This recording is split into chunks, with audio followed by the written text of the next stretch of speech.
Welcome back to the Dat Chat podcast, live on location at the NOLA Brewing Tap Room. This is episode 5. I can't believe we've already got 5 of these babies under our belts, or 4 of them under our belts. I'm your co-host, Jeff Duncan, alongside co-host Garland Gillen from Fox 8. Welcome, Garland. Great to be here. Beautiful crowd tonight there. Good beers, good wings. Braving the rain? Oh, yeah, no doubt. A little uptown traffic, but we're all good. We got it going good. A beautiful night. Football is on Fox tonight. Fox 8 is your only home. We debut tonight. We got the Vikings against the Rams. What a heck of a debut for Fox 8 Thursday Night Football, man. Yeah, I had somebody complaining to me the other day saying that game should be on Sunday, and I said, I think Fox probably leaned on their NFL partners and said, we want a big-time game, and they got put up $500 million there. They're going to get good games there. Yeah, and you're going to get the A-team, Joe Buck, and Troy Aikman, no B-team with this broadcast tonight. And as always, joined by the inimitable producer extraordinaire, Clapper Dan, who's much happier this week because Nicholls State won, and he's walking around here like a peacock with his plume out, his chest out. I'm definitely strutting, for sure. 100% I am strutting. So, yeah, 100% to that. Rightfully so. And they beat who this week? Who was Sam Houston State, man. Is that a Division I team? Yeah. First time in 13 years, First Jeff. time in 13 years. Like, I can't talk, man. Louisville's football team is awful. So yes, yeah, you really don't have much room to talk in the ACC. ACC. I have no room to brag this year. I just want to get through the season, get the basketball season. But we are very excited, as always, to be back here at NOLA Brewing Tap Room. Lots of things going on, as always, up here.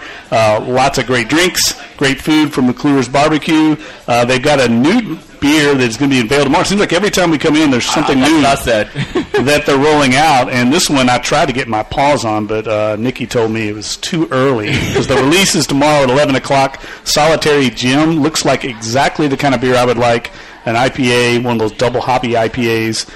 So I'm looking forward to that release tomorrow. And tomorrow night I want to promote, if you're out and about uptown, come into NOLA Brewing Tap Room. They've got Poor Decisions, one of their signature events. They'll have all their specialty beers on tap from 6 to 10. They'll have live music here, and it should be a great night. The weather's finally starting to cool down, and it'd be a perfect night to come out and enjoy some great beers. All their specialty beers, they've got a ton of them here, and get some great music. There's a great venue here to watch live music and also enjoy some of the great food they have at McClure's.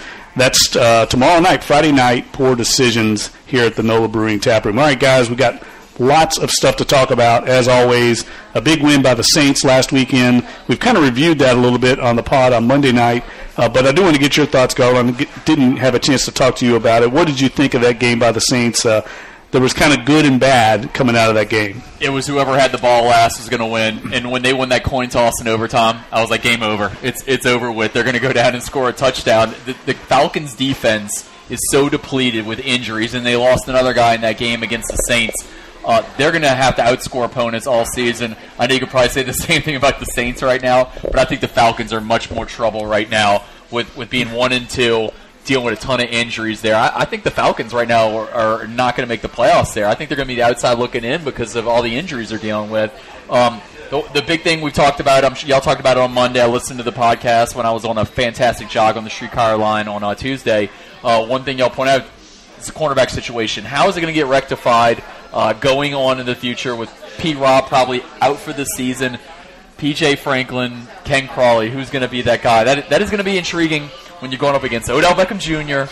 and Sterling Shepard this week, man. By the way, a little Freudian slip there. P.J. Franklin. I think that's the old Tulane. Is that a Tulane Greeny instead of P.J. Williams? I love it. Wow, that is P.J. You're right, dude. Yeah, that's like stored in your cerebellum somewhere in your subconscious. P.J. can pull it out so easily. That's a good one. But look, I agree with you 100%. I feel like when I left the stadium, the first thing I thought of was, man, Atlanta's in trouble. They almost snuck out a win against the Saints there.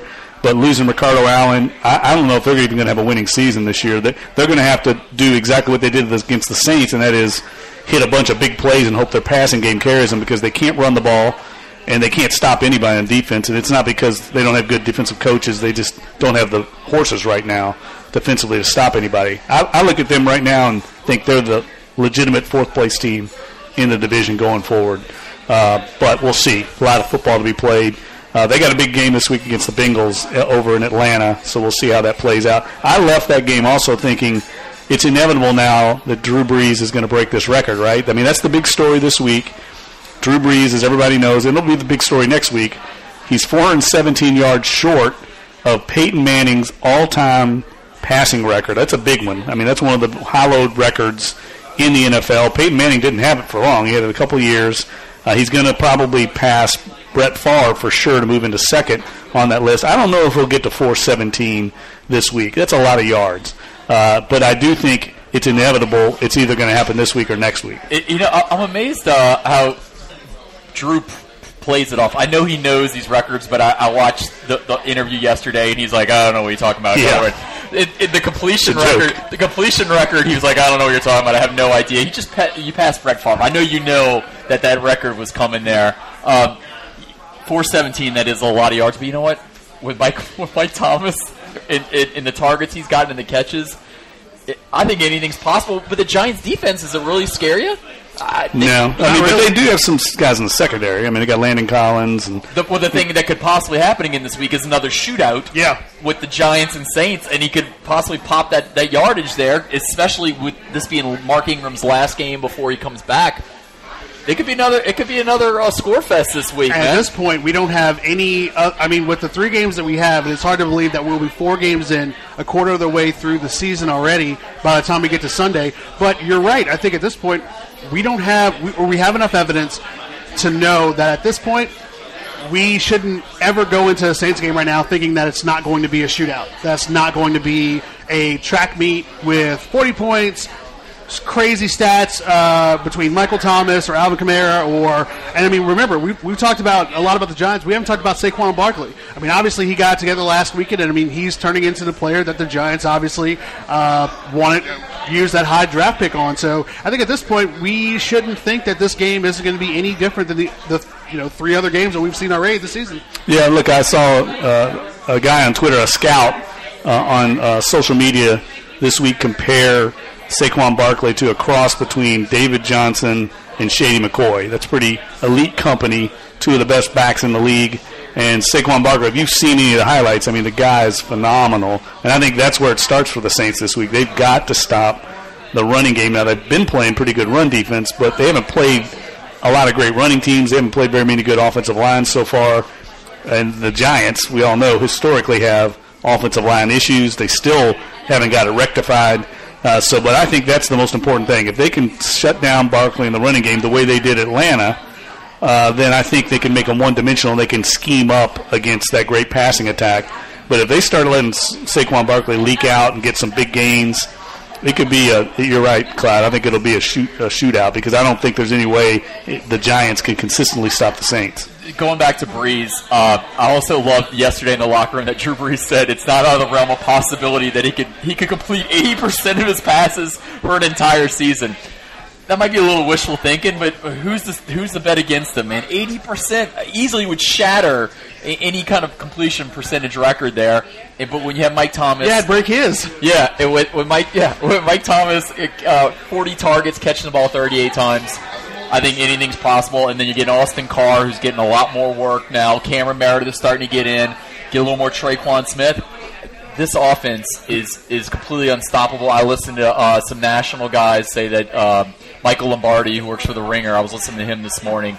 It's unstoppable. No one can stop this offense. He thinks it's the best in the NFL, and that's talking about the Rams with Todd Gurley and all those guys, that the Saints could be number one and are number one in some people's minds. Well, I don't think that's anything earth-shattering. They've been number one for most of the last decade, 12 years. But you're right. They haven't had a receiver as dynamic as Mike Thomas and Alvin Kamara, who I thought might be, potentially vulnerable to a sophomore slump. Shows you what I know. I mean, the guy's phenomenal. He just amazes me every week. I've never seen a guy who can slip tackles and get that extra 1 or 2 yards like every time. It looks like people have the angle on him. He's just kind of knows how to make. Deuce McAllister used to talk about this. Make yourself small.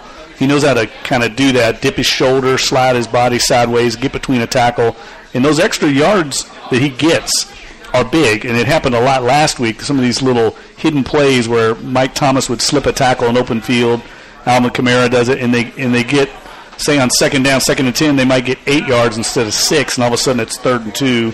And then Sean Payton, we all know, he'll go for it on 4th down. So those things help extend drives and is why this offense is so hard to stop. 31 touches for Alvin Kamara against the Atlanta Falcons. Boy, I bet he cannot wait to see Mark Ingram roll back in that locker room next week. 31 touches. That is no wonder he was limited in practice yesterday. Yeah. Because, man, he just needs a rest right now, man. That is a lot of work. Well, he's young. He can handle it. He's like Clyde here. Yeah. Can handle that heavy workload. I'm not as young as he is. Yeah. Alvin had to get 31 touches in the game. But Alvin looks like one of these guys at the end of the game that looks like he could just continue to play. I mean, that's the way Reggie Bush was. I remember Reggie Bush would come in the locker room and look like he could play another game, like a doubleheader. Kamara's like that right now. And they have an unbelievable combination. That kind of leads into my next point. And we talked about this on Monday night, Clyde. Do the Saints have the best triplets in the NFL right now? I think it's unequivocal that they do. With Le'Veon Bell out right now for the Steelers, not to come back in the foreseeable future, I would probably go with you on this. Yeah, I couldn't think of another. Maybe Mahomes. Yeah, I'd have to say right now the only other team that I think you could say is as explosive and dynamic right now would have to be what you have in Kansas City with the Chiefs. Obviously, with what Patrick Mahomes has been able to do just through these first 3 games, obviously he's leading the league in touchdown passes and yards, I believe. The biggest thing for them is that you've got not only Mahomes, but when you've got a guy like Tyreek Hill, I mean, you've got these weapons that now you have a quarterback that's not Alex Smith that loves to sling it. I'm talking about slinging it in tight windows, being able to run around and continue to create plays, like keep plays going even after the pockets collapse. I mean, you're talking about a group that also at the same time is just as apt to score as many as you will give them right now as the Saints would. So I would say it'd have to be a 3-way tie between what the Saints have been able to do, the Chiefs have been able to do, and then obviously what the Rams have got going on. So we're talking about Kareem Hunt at running back and Tyreek Hill, the receiver. And, you also throw in with them Travis Kelce. Yes. You might make an argument they have the best offense in the league because Kelce gives them a weapon at tight end that the Saints just don't really have. They've got solid tight ends, but Kelce's a Pro Bowl caliber player. So that's a good point. And the way Mahomes is playing really validates the Saints' grade on him because, the Saints a couple years ago almost took Patrick Mahomes in the draft. Oh, yeah. And look, I'm gonna have a column, a little tease here. Sunday. A little tease about that. I mean, that could have happened. And if the Saints would have taken Patrick Mahomes, say Buffalo at number 10 does not trade with Kansas City, which is what happened. Kansas City moved up ahead of the Saints, took Mahomes at number 10, then the Saints took Marshawn Lattimore. The 2 players they had tops on their board were Lattimore and Mahomes. If Buffalo stays put, if they don't like the offer, they likely would have taken Lattimore. They ended up taking Trey White at the end of the first round. Right. They weren't going to go quarterback there. They had Tyrod Taylor. They wanted to go defense. Sean McDermott's a defensive guy. They take Lattimore. The Saints, unless they get a Buffalo offer and trade out, I think would have taken Mahomes. And then who knows what's going on right now. They could have a totally different – I mean, Drew Brees could be playing for somebody else breaking all these records. It's not unheard of or beyond the realm of possibility because the Saints were going to have to pay Drew Brees, and if they really like Mahomes, they might have moved on. A little hypothetical what if, but it could have happened. I can't wait to read this story. Nice tease there, Jeff. Or Mahomes could be riding the bench with Teddy touchdown right now too.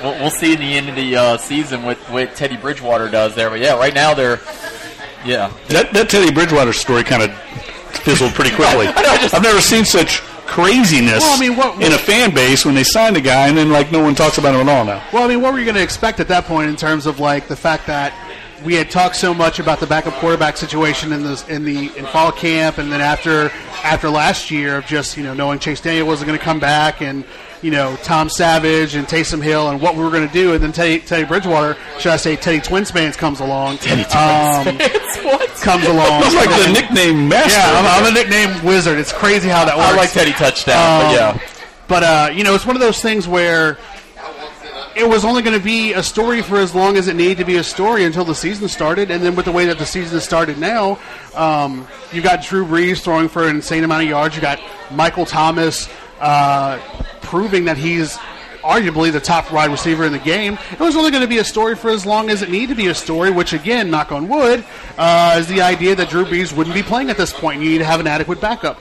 Those positions are important. So, I mean, we're talking about him, but I mean, at the same time, I think it goes to what we were talking about before in terms of scouting and the quarterback position from college to the NFL is clearly, at this stage of the game, the most important role that you can get, or having an adequate group that can scout, know what they're looking for, see how those skills translate into the NFL. Because, I mean, you're talking about Pat Mahomes. I mean, he was at Texas Tech.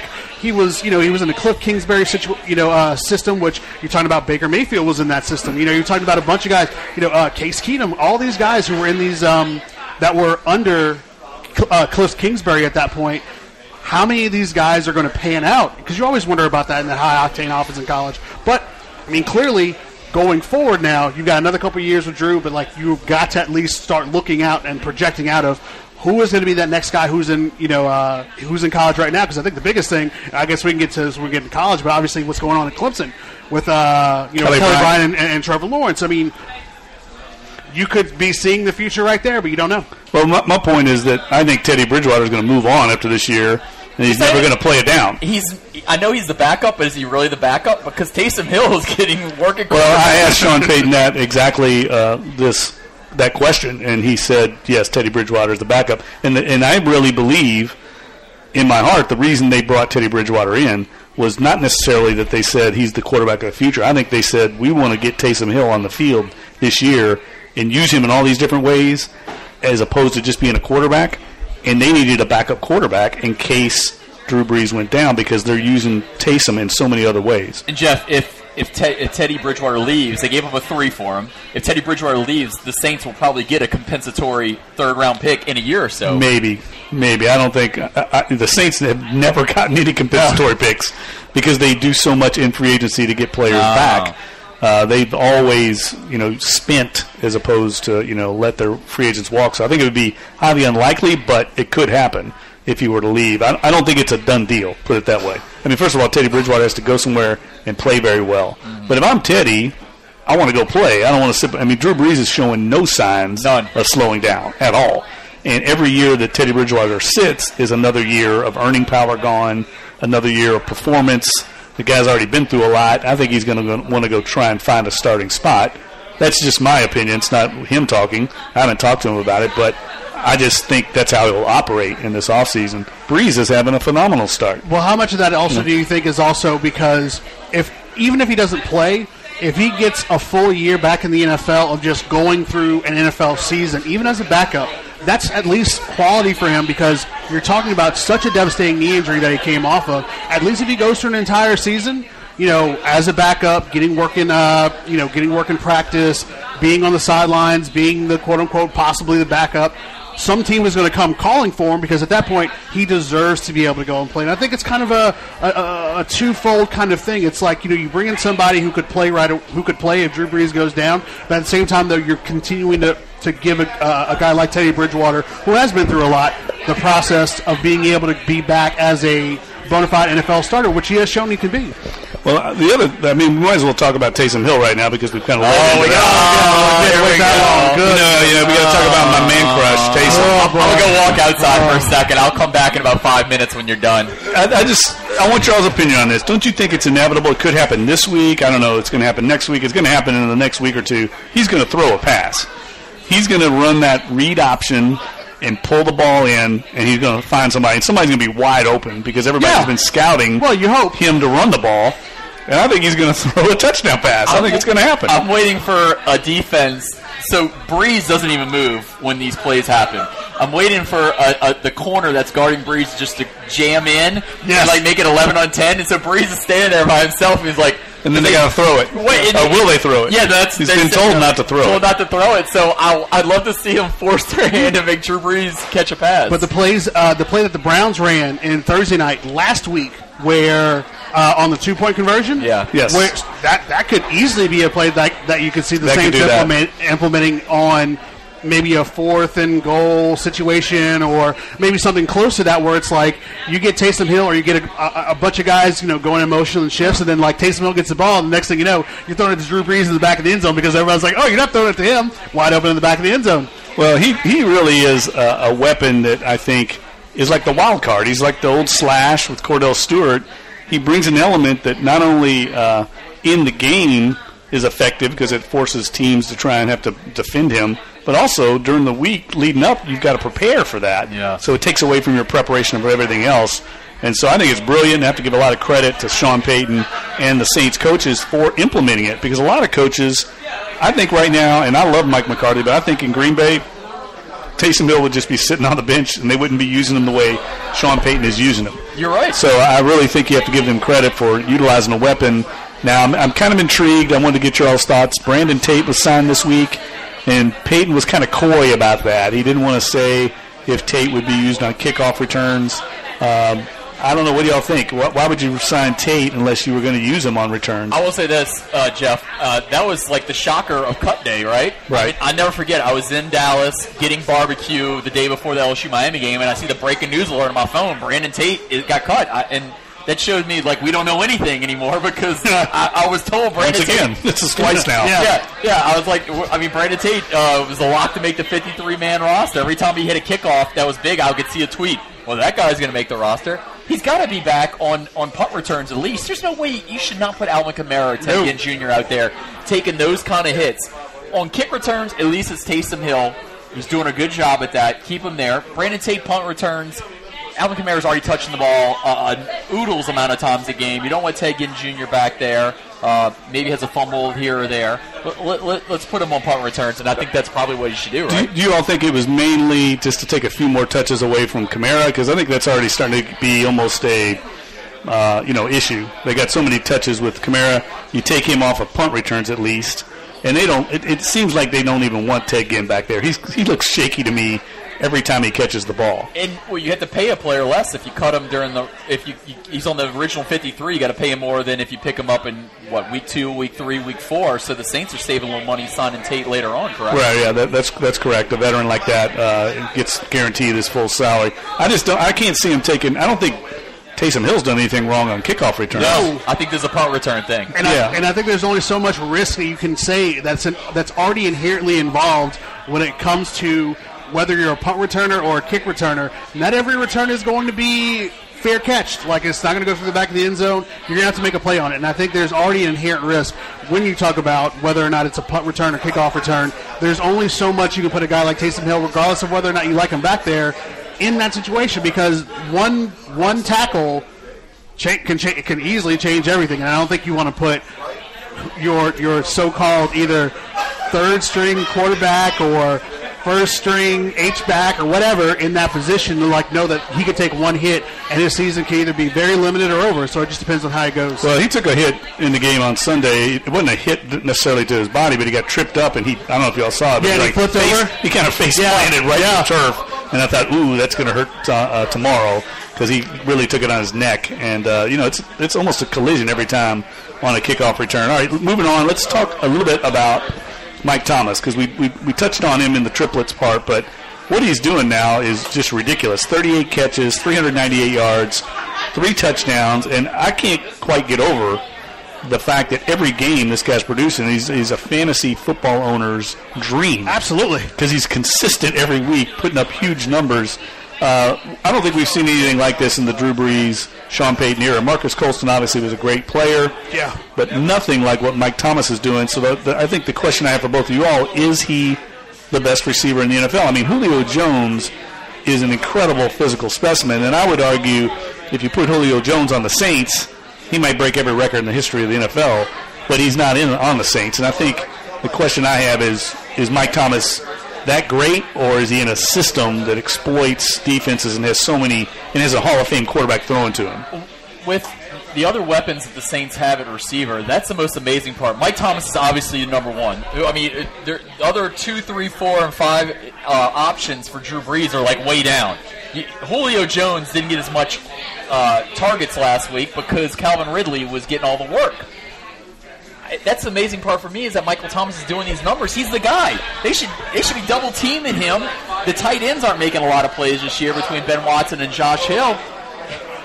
I would believe that he is number one there. I know that the receiver in Pittsburgh, it'll come to my head. Antonio Brown, man. Yeah, he's one of the better receivers in the NFL, but 95% of the time you throw the ball to Michael Thomas, he's going to catch it. The ball. He's catching it. That is insane, man. That's crazy. That's crazy talk. Brees is 80% and his 95% are two numbers that are just astounding right now in the NFL.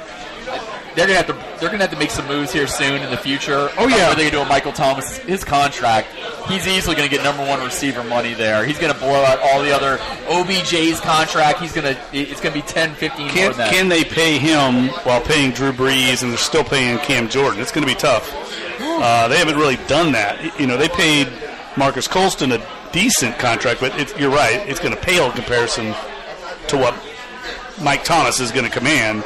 And the Saints have never really broken the bank for their perimeter players. I mean, that's kind of one of the reasons they got rid of Brandon Cooks. Jimmy Graham they paid, and they got rid of him a year later. They never really paid Reggie Bush. They traded him before he got this second contract. Mark Ingram they did give a second contract to, but I don't know what they're going to do with him in the offseason. His contract is up, so they got some big decisions, you're right.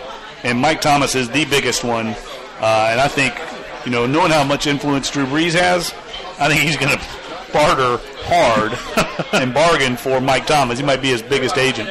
With Mike Thomas, this is his third year in the league? Yeah, I mean, but ideally you would want to sign him, I think, this next offseason. I guess you could let him go and franchise tag him, but then you're getting into Mike Thomas isn't going to like that. No. And he's been and this is why I always argue for the players. I mean, Mike Thomas, and Clyde, you and I have talked about this before. I mean, Mike Thomas and Alvin Kamara are outperforming their contracts right now. Absolutely, yes. But no one's beating down the door in the front office to give them what they deserve. They're letting them play on these rookie salaries. So as fans, I think you should always respect the players when they do drive a hard bargain, like what we're seeing right now with Le'Veon Bell and some of these players, because they don't ever get the fair share. They don't get the fair shake. As soon as their production starts dipping and they're making more than their production You're expendable. matches, you get cut or you asked to take a pay cut. The club always has the upper hand. Here we got Mike Thomas and Alvin Kamara clearly outperforming. No one's paying them what they deserve. So they need to get their money while they can. And I think Mike Thomas is going to he's going to sign the biggest contract in the history of the Saints other than quarterback Drew Brees. I don't think there's any doubt about that. And he deserves it. I mean, 38 catches in 3 games, 400 yards. It's remarkable numbers, and right now he leads the league. Alvin Kamara is third in the league. Speaking of those 38 catches, I got to give a shout out to my man Drew Porsche here who sent this to me over on Twitter. But if I were to tell you that the Saints record for most receptions through 5 games was 38, and who had that was Reggie Bush, do you realize that Michael Thomas has that in 3 games? It took 3 games to reach the record for most catches through 5 games. Michael Thomas is already there. Reggie Bush needed 5 games to get there. So we're only 3 of the way. So he's going to break that with 1 catch on Sunday against the Giants. I think he's going to get that. Yeah, I think he's going to get that. Yeah. But it does swivel into a question because I think that was something that I wanted to get into specifically about the wide receivers, but then getting into the running backs. And we had that actually question come through our Facebook live stream is what do you guys think that when Ingram returns, will the running game get going, and then in turn will that help the defense? Yeah, I think definitely will. I think Mark Ingram adds a dimension that they don't have right now. Running between the tackles, he's explosive. He's a guy that very rarely gets tackled by the first player. But I think they ran the ball fairly well against Atlanta. As a matter of fact, I think they ran the ball well. Atlanta was loaded up to try and stop the run in a lot of ways. And Kamara, I think, ended up with 66 yards. That's solid. There's nothing wrong with that. They didn't get much out of anybody else other than my boy Taysom with that 35-yard run, which was spectacular. Yeah. But they ran the ball, fairly well, and I think they should have success running the ball this week against the Giants. I think they're going to try and be more balanced. That's why I don't think Brees is going to get that record. And I don't want to derail your question, but here's my other point about that Brees record. All right. I think all 3 of us agree here. If they get close to the record, if they say they got a big lead, they're not going to break it on the road against the Giants. No, absolutely not. Sean Payton is going to put the ball on ice, he's going to run the ball, because he's going to want to break it on a national stage in the Superdome, with the platform and the spotlight it deserves. He's not going to do it on the road where no one's going to acknowledge it. So we all know how Sean Payton thinks. He's a big believer in What that. happens if 52-49 breaks out? Well, again? then that's a different story.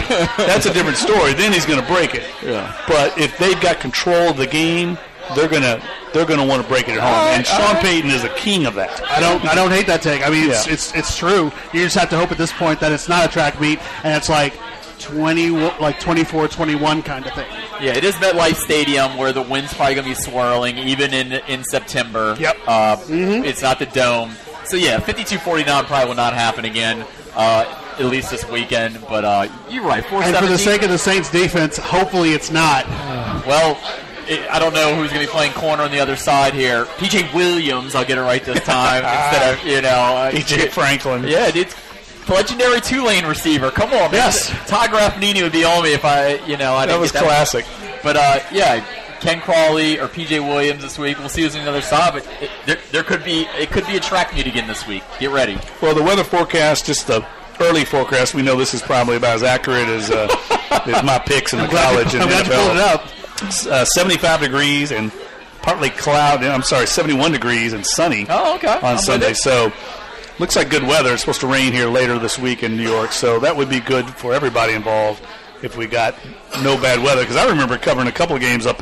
Some of the worst games I've covered in my entire career have been up at in New York at MetLife Stadium, old Giant Stadium. The Saints. Matter of fact, I looked at one of the records that I saw when Drew Brees had not eclipsed one of the least productive games of his entire career was when they played up there in 2006. You remember they went up to New York, beat the Giants late in the year. Well, that game there was like 25-degree winds, and it was kind of peppering rain, but not a ton of rain. But they just ran the ball every time because they couldn't throw it. And I remember Deuce had over 100 yards rushing, and Reggie had like 125. It might have been his most of his rookie season. He didn't run the ball a lot. Both those guys, I think they ran for like 250 yards. And that happens up there. Sometimes you get that really bad weather and really bad wind. But it looks like we're going to be in good shape there for this week. So, yes, the record could fall, but I don't think it will if the Saints have control of it. Okay. That's just my take on that because I think Sean's going to want to break it at home. I think Drew's going to want to break it at home, even though he won't admit it. And you're right. He doesn't even know about a record. He doesn't know any record. Yeah, we asked him about that. He definitely knows about it. And it's interesting. We'll get into this a little bit later about the dynamic out there, but I'll talk a little bit about that, the peripheral that's going on right now around that record, because there's a lot of stuff going on around Drew Brees, and he's trying to inoculate himself and stay out of it and keep on his routine. That's going to be the subject of my column this weekend. But I want to switch gears and go to the college football slate because we got a lot to talk about there. We didn't talk about that at all on Monday night at all because we got so caught up in. It's hard to do that with 900 yards total offense the day before. Yeah, we had so much to talk about with the Saints, so we do need to review a little bit. LSU plays Ole Miss this week, and we'll preview that in a second. But last week, they had one of those games. Clyde and I were right on that one.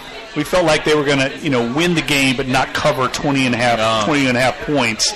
And Louisiana Tech's a quality opponent, and they hung in there. And again, I didn't have any problems with the way LSU played. I felt like they took care of business when it got tight. They put the hammer down, won the game. But Tech had more incentive in that game than LSU did. These games, they're non-SEC pre-conference slate. I think it's human nature to just kind of slog through them and win the game. And that's what they did. It was amazing that it got to 24-21, and all of a sudden it was like, now the student section was empty by halftime. Yes. I was on the field. Is that right? Yeah. Yes. I was on the field during that game. But it was 24-21, and all of a sudden it got a little tight, and then LSU went down and scored. Yeah. And then they scored again. Yeah. It's amazing when you're a good team like that you can just like flip the switch. You're like, turn it on at the beginning, get up 24-0. Yeah. Then you give up some big plays, and then you're like, let me turn it back on again right now. And now they blew them away at the end of the game. Yeah. Now quiet is kept. I was keeping tabs of this game, and I watched the replay the next day. I was at the Taylor Swift concert on Saturday. What? So I'm going to go out on I'm going to say that. Were you the only man there? No, I wasn't. In fact, there were a lot of men there. We don't have enough time. There? No, I wasn't. I have a game, and it's like trying to find. It's like spot you in the crowd, or spot as many of you in the crowd as you can get. How many did you I counted 7. kind of. And there were how many people there?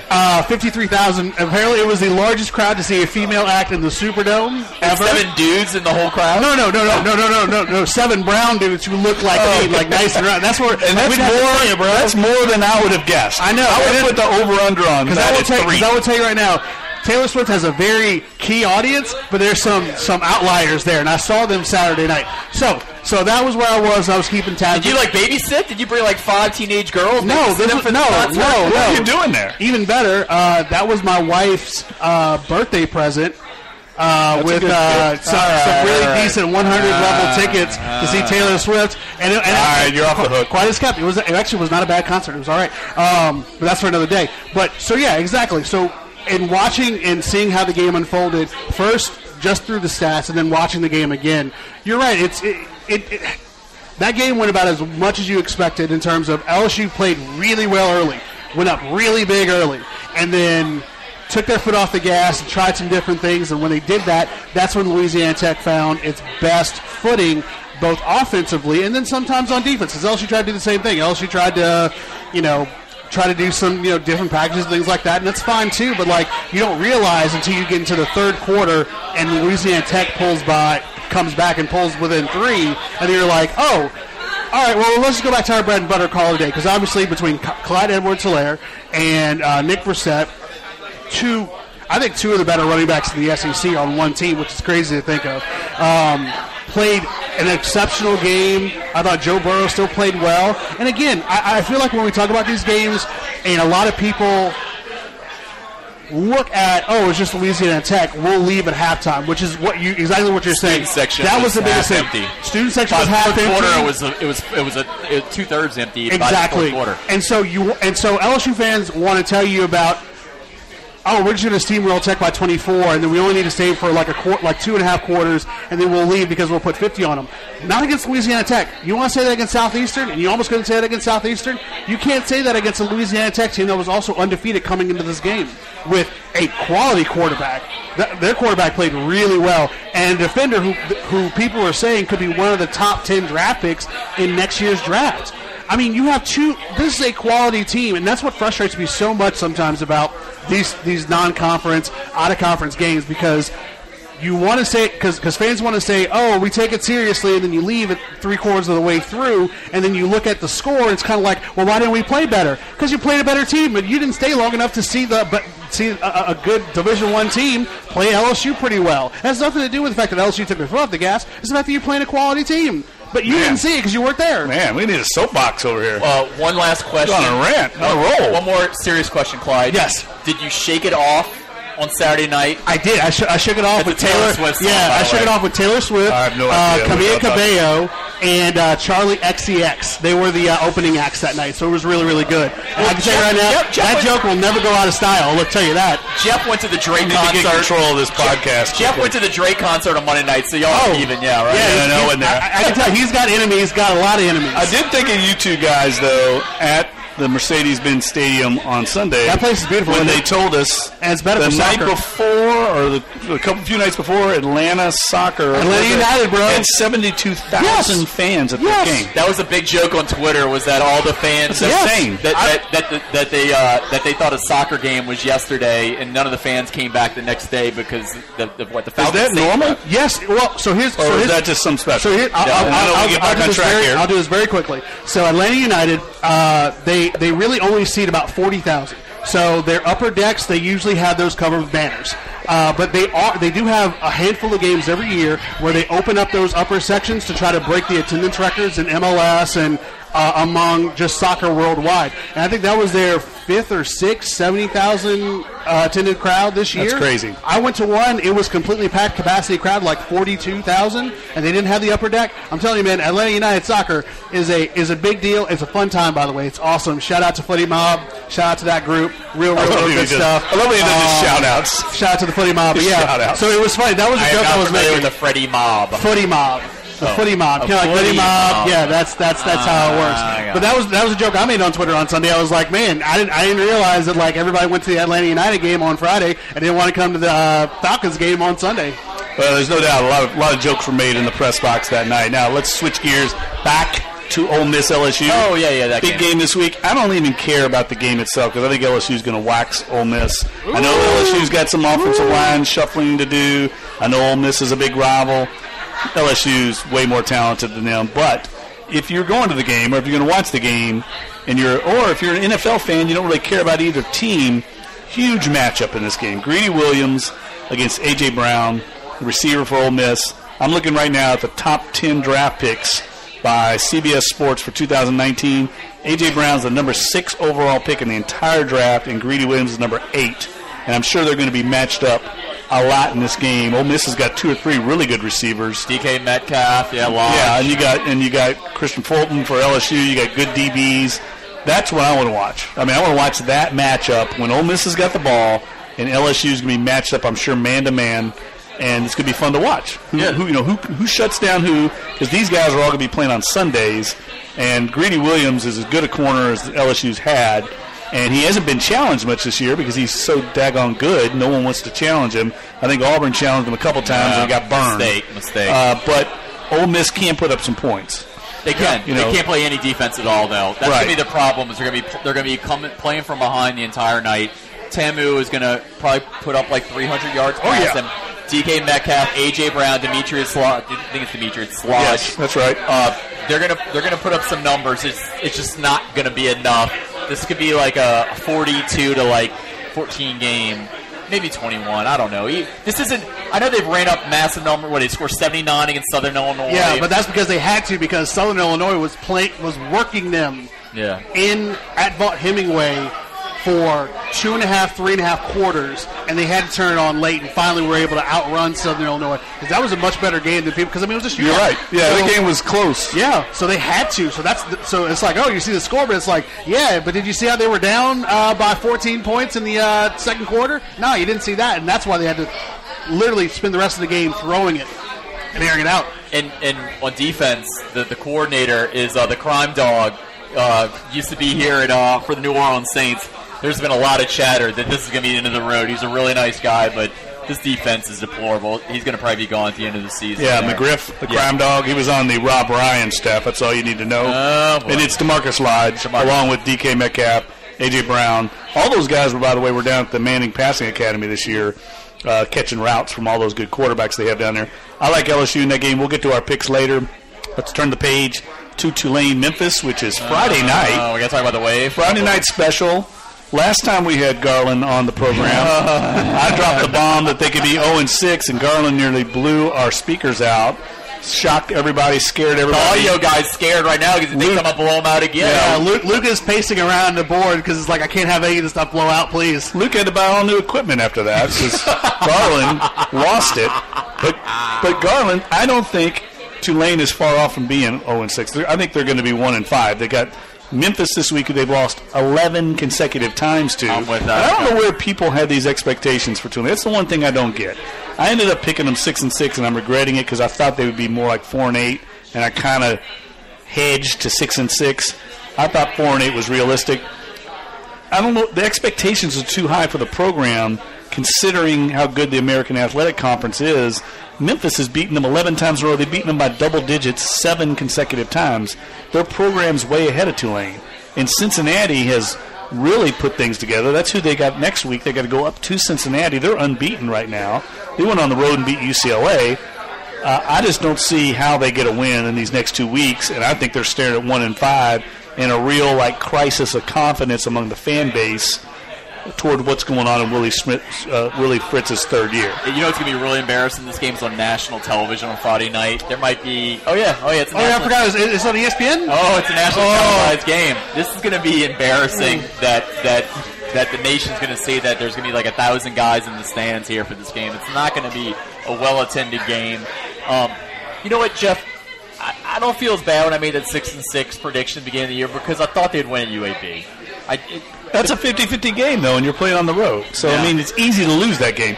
And we talked about it on the pod.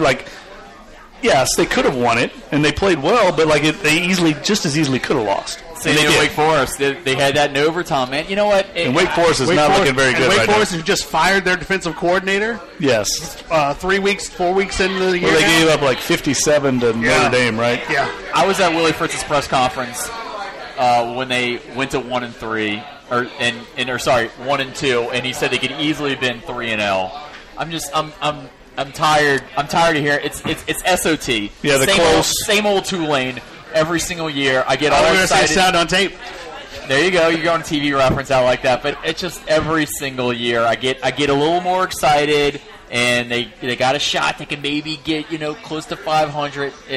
I'm just getting let down there. It's tough if you're a fan of the Wave right now in any sport right now. If you're a basketball fan, if you're a baseball fan, if you're a football fan for the Wave, you've had a long few years. And you know what? Long decade. Yeah, and who made all those hires? Well, I don't necessarily blame Willie Fritz or Troy Dan. I think it's a very difficult thing to be Tulane in a conference that they're in because they are taking JUCO guys at least now. Yeah.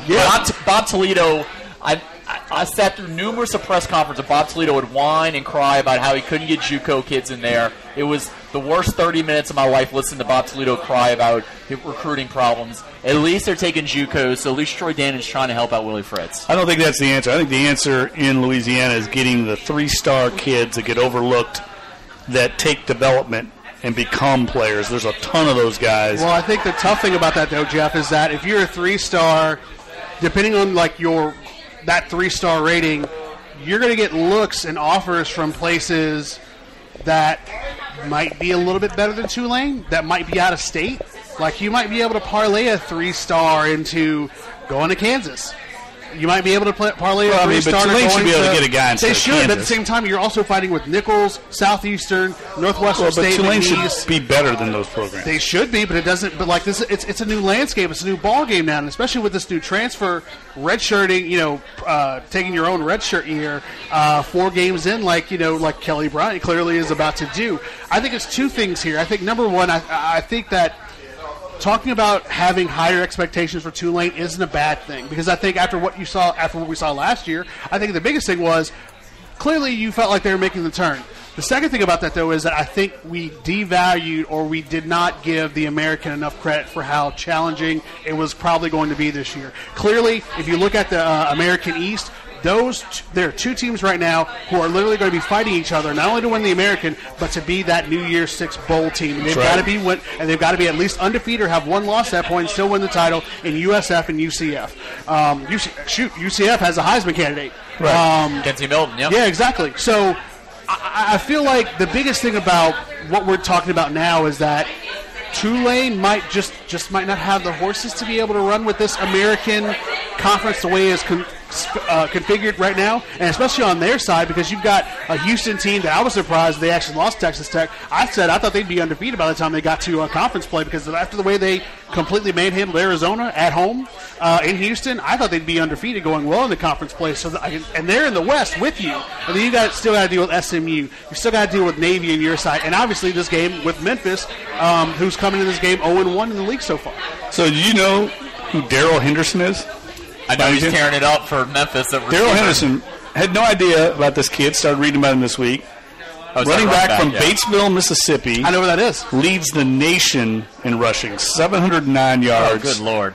This season. He's averaging 12.2 yards a carry, and that leads the nation as well. Obviously, that's a huge challenge. He's got 8 touchdowns in, 4 games so far. Their only blemish on their record at Navy, they lost 22-21. That's not anything to be ashamed of. Navy's always tough, especially at home. They've blown out everybody else. 66-14 over Mercer, 59-22 over Georgia State, 52-35. So obviously they can put up points. I don't see how Tulane keeps this game close. I really don't. Ball control. And I think you're right, Garland. It's a Friday night. You have a lot of people going to high school games around here. I think they got some tough sledding ahead, and then you have to turn around and go up to Cincinnati. At 11 a.m. kickoff. Ooh. ESPN moved the game to 11 in the morning.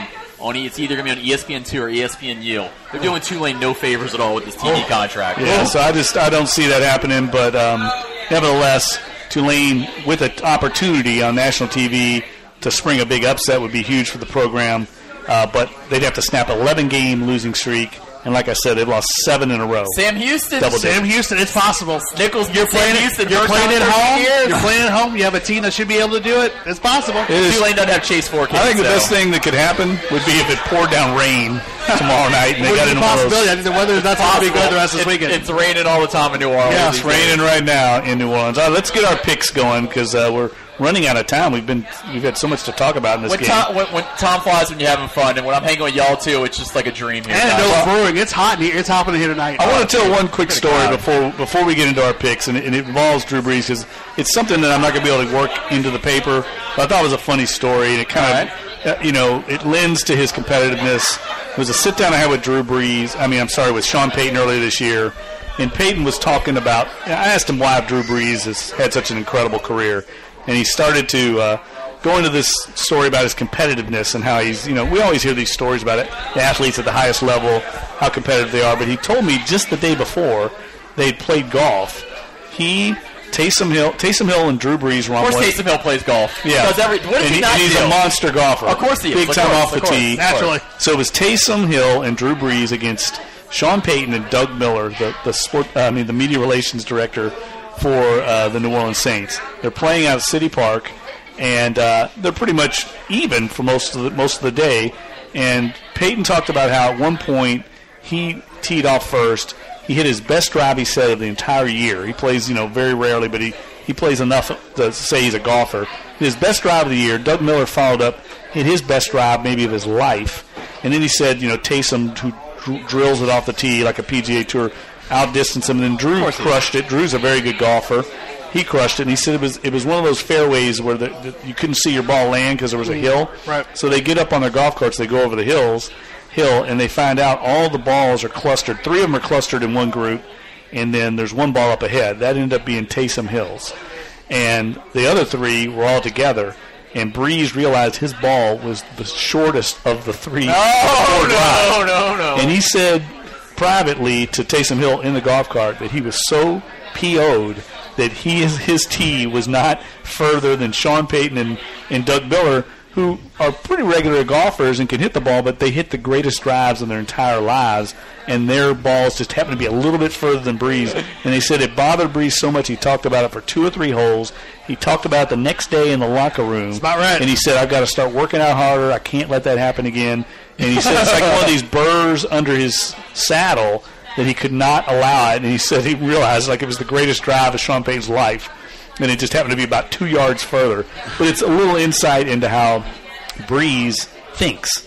He's so competitive, he's not going to allow something like that to happen again. They said he was working out like a maniac the next day. I like you put a horse racing reference in there with the burr in the saddle. That's nice. Yeah, I was about to say, I was like, it's going to be a horse racing reference. Yeah, that makes sense. All right, let's switch over to our picks now. Move on. All right, college picks. Let's get these out of the way real quick. Ole Miss is an 11-point underdog at LSU.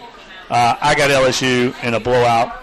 What do you guys think? I'm with you on that one, Jeff. Ole Miss's defense is atrocious. Joe Burrow is going to.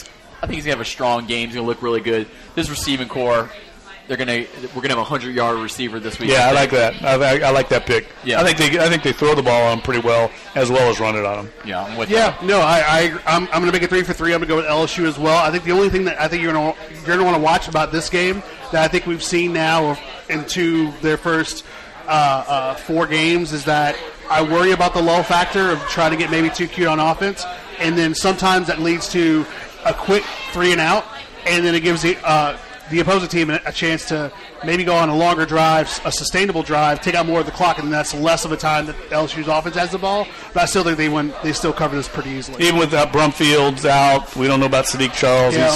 He hadn't practiced. I still think they're okay. Yeah, get them healthy. Get all the linemen healthy for Florida next week. Yeah. That 2:30 in the afternoon. That is going to be a cauldron of heat. Cauldron of death. Yeah, it's going to be death, bad next sin, week. and all the terrible things in Gainesville, Florida. Yeah, get everybody ready for Florida next week because it's going to be extremely hot there in Gainesville. All right, game we just talked about, Memphis -14 at Tulane. I know where you're going with this, Jeff.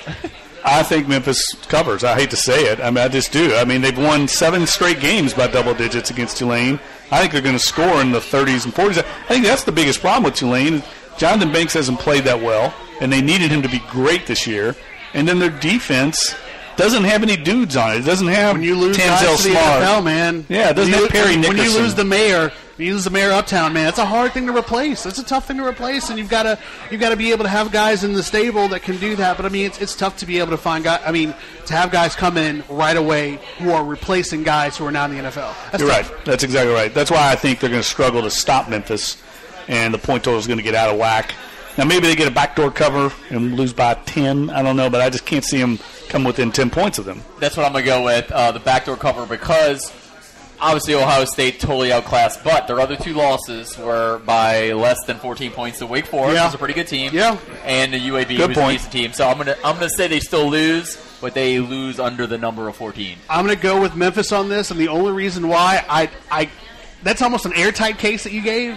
But airtight. Like the only difference is that when you're Memphis and you go up against a team like Navy is a disciplined team that under Ken Niumatalolo knows their assignments. That was impressive. They play their system. Running the triple option is a hard thing to guard, and it's a hard thing to scheme against, no matter who it is. And it's a tough team. That's a tough team to always go up against. That's why I think against a conventional team, Memphis is probably going to be the Memphis team that has played in the rest of their 4 games. All right, final pick on our college picks. This is an interesting one. An SEC game, Florida is a 7.5-point underdog at Mississippi State. Ow. Mississippi State, unfortunately, lost to Kentucky last week. Unfortunately, nothing. What I tell you about Benny Snell? Clyde was right. I tell you about Kentucky? Clyde was right. He was way right. I was way wrong. Saying, bro. They crushed Kentucky. They got they got crushed by them. They were up 7-0 and gave up 28 straight points and could not move the ball at all. Nick Fitzgerald in that group. I don't know what was going on in that game. Maybe Kentucky's better than we thought. They beat Florida at Florida. We're going to find out because Florida and Mississippi State, who Kentucky has beaten both teams, I kind of like State in this one to kind of have a bounce-back game. I think State had to be embarrassed to some degree, losing by that size, and I think they're going to win this game going away. I think Florida actually covers this game, man. You think Dan Mullen's the return? Home? Yeah, they're coming home. I think the spread's way too high. He's going to know the team. He'll know the personnel. You saw what Matt Patricia did to the Patriots last week, right? That's a good point. That's a good point. So, all right, good point. I like the analysis. I saw that number, man. That's a high number. Everybody's hating on Mississippi State right now. They got absolutely trashed by Jeff Duncan's favorite team, the Kentucky Wildcats. Brutal. It's true. All right, Clyde, who you got? I'm going with State because it's not just the return of Dan Mullen; it's the return of Scott Strickland, their AD. Yep. All these different things. I think State at home. I think Nick Fitzgerald and that rowdy atmosphere in Starkville is going to be way, way better. And I don't think Florida's good. I don't think Florida's a great team on the road unless they play Tennessee, and that's, I guess, different. But I'm going Mississippi State on this one. Florida's tough at home, very vulnerable on the road. Yeah. All right, to the NFL. Saints -3.5 at the New York Giants. I think the Saints win this one pretty handily. I do think the Giants, if they can run the ball, it's a different story, but I think the Saints are going to load up, stop the run. Drew's going to have another big game. I like the Saints by like 10 points. Giants' only win this year is against a bad Texans team. I'm with you on this one. I think the Saints win by a touchdown or more than that. I'm not buying the Giants at all. Yeah, I'm surprised that this is one of the lower spreads that the Saints have gotten all year after the way they started with, talking about 9 points and 7 points and all that kind of stuff. And this one's only at 3 because I get 3.5 because it's on the road. Saints by a mile, absolutely. All right, the game that we're getting ready to see tonight up here at the NOLA Brewing Tap Room. Oh, nice. Vikings +7. That's a lot of points at the Rams. This is a huge NFC game. Could have playoff implications when all is said and done in the NFC. The Rams look like the best team in the NFC so far. They're 3-0. Yeah, they're 3-0. They're loaded right now. But they lost a couple players this week, right? They lost Keith Talib's on IR. Marcus Peters is hurt. So the 2 starting corners. That is a silver lining for the Saints right now. We didn't talk about it earlier, but the Saints are relatively healthy. I know they've had some guys go down, P-Rob, but for the most part, their key players are still alive and still playing alive. I like the Rams in this game. I'm not a big believer in the Vikings. I think the Vikings could be a team that doesn't even make the playoffs this year. You know what? I'm so mad that the Vikings cost me my Survivor pick last week against the Buffalo Bills. Yeah. That I hate betting the Rams right now. Vikings done with. They're dead to me. They knocked me out of one of my Survivor leagues. It's over with. Taking the Rams. In Los Angeles, after the way the Vikings played last week against the Bills. Although, again, that was a very, very high spread that shouldn't have been as high against the Bills, even though they've been playing terribly all year. I'm actually going to say I think the Vikings. I'm going with the Vikings on this one. I think it's class. That's counterintuitive. You're like me. You like to be counterintuitive. I like that. Yeah, so I'm going to go with the Vikings on this one. And it's worked for you almost every time you've gone against us. You've won. Everybody, yeah, for the most part. Bit, yeah. All right, final game. Miami Dolphins unbeaten. It's a surprising unbeaten Dolphins are 7-point underdogs at New England. I like the Dolphins in this game. I think the Patriots are headed for a year where they're going to be very average, maybe not even make the playoffs. I'm going way on a limb there. I just don't believe in the Patriots this year. I know they start slowly. Oh, yes. Oh, so all the Patriot backups tonight. Yes. I just don't see it, man. They lost to the Detroit Lions last week, and we're not even competitive. They lost to a former Belichick acolyte. I mean, those things happen. Yeah, I'm not buying in. I think the Patriots have gotten too cute. They let too many good players go, and it's all going to catch up to them this year. Give me the Dolphins. I don't know if they win the game. They're going to cover the 7.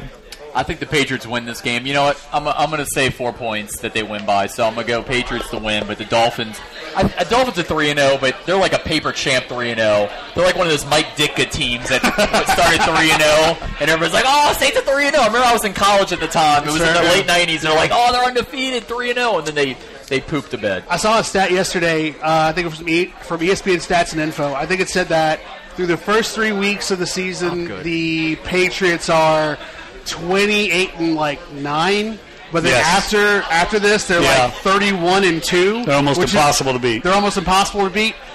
As much as I absolutely hate myself for saying this, I hate it. Because there's not many things in life that are worse than the Patriots and are worse than Patriots fans. I'm kidding. The Patriots are going to win this game. The Dolphins, I don't think, are going to have the horses to not only run with the Patriots, but I think that the Dolphins are going to be that team that starts out 3-0 and then immediately starts trending down to where you'll have Jacksonville, who I think will win the division. Jacksonville, who I think will win that division, and the Patriots, who I think still won't be great, but they'll win this game. Are they going to cover? The Patriots? Yeah, you give it They're going to win by 7. Yeah, I think the Patriots will win by 7. All right, you're on a limb again. You're Mr. Counterintuitive. Okay. Before we wrap up here, though, I want to ask Garland real quick. I know you guys are broadcasting every night. It seems like every day, every hour, every minute. What's your broadcast lineup like now? In addition to your great regular coverage during the week. So Deuce McAllister and Juan are on Monday nights with Sean Fazan. They do Black Gold Breakdown. Then Tuesday night we do Overtime. These are 10:35, where the whole sports staff breaks down high school, college, and pro. Wednesday night's Game Plan. Thursday night we have this fantastic matchup between the Vikings and the Rams. Friday night we do Fox 8 Football Friday, which is all prep. And then Sunday morning at 10 a.m. Tailgate, which Jeff Duncan, yours truly, is on most Sundays at 10 a.m. Drawing in the viewers. Yep. 10 a.m. Spiking the ratings. 10 a.m. to 11 a.m. is we'll get you ready for the kickoff, and then we wrap up the entire week on Final Play. 3.5 hours of programming by the Fox 8 Sports Department. So, we got a lot going on. You know what I'm going to end on, guys, here? I'm going to break out some crazy trivia since I made a mistake in the show. Ooh, okay. PJ Franklin, are you ready for this? All right. Yes, bring it on. Played at Tulane, played on Mike Ditka's illustrious 1999 team, had 3 catches that season for the Saints. Ditka got fired that year, obviously, during that season.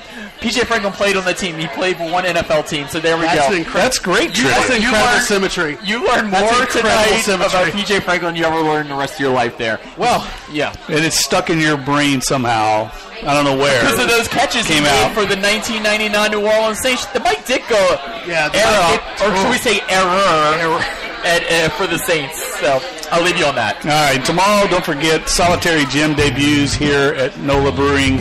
Rush out and get that. It looks incredible. I'm dying. It's like sitting here in front of me, and I can't drink any of it. Can't have it. And then tomorrow night, 6 to 10, Poor Decisions here at the Tap Room. Live music and great specialty beers. I want to thank everybody for coming out tonight. We always have a great crowd here. Brave the rain. I want to thank Luke Augusta, our engineer supreme, for putting together this thing and toning down Garland. It worked perfectly. Yeah, worked today. Volume control worked perfectly. Well, and Dre got some crazy numbers. Bonnie Mulholland always putting up with us and doing all the heavy lifting here to get us in a great spot, and along with everyone else, Nikki Sedaris bringing us our great beers. We want to sign off and thank you for coming out, and we'll see you again next week at NOLA Brewing Tap Room. Thank you.